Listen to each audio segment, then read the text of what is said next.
udah datai ba Sige puncak kepaling tinggi ba Pulau Pinang. Tok meh. Nu tu udah tutup kebatangan laban COVID-19 orang ada data gitu. So kita mudah rampak menuang kena. Mudah belakang punya ni tasiak magang-magang tasiak magang-magang.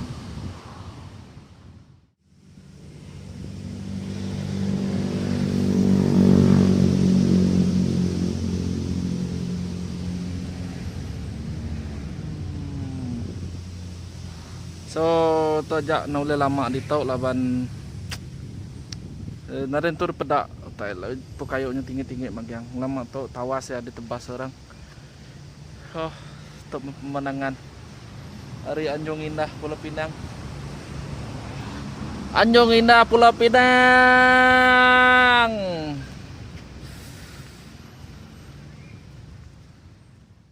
Orang laba bisa COVID akhirnya tutup orang. Tok nu orang lipai dia bisa kedai makai. Tapi agak gulang ngetau di tok. Agak gulang ngetau di tok. The Hilltop.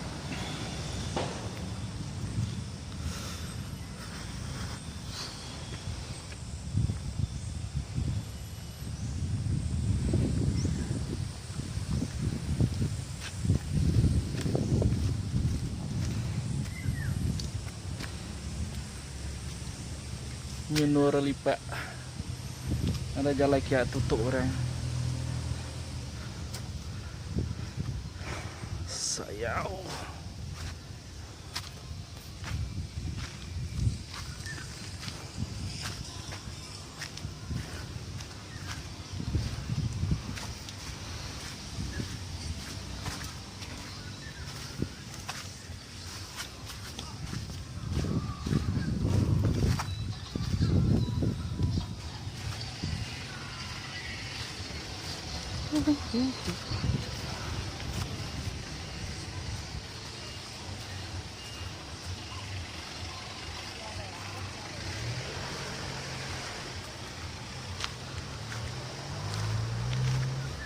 Seilu-ilu.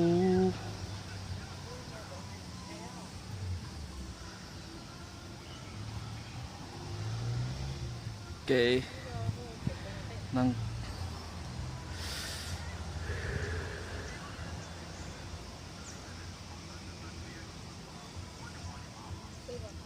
Oke, jadi itu aja video kita sekali tahu Pak puncak Pulau Pinang Anjung Indah. Lumai lagi tok malam lagi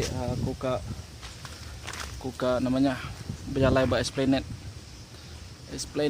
antai me episode maya ba Esplanade.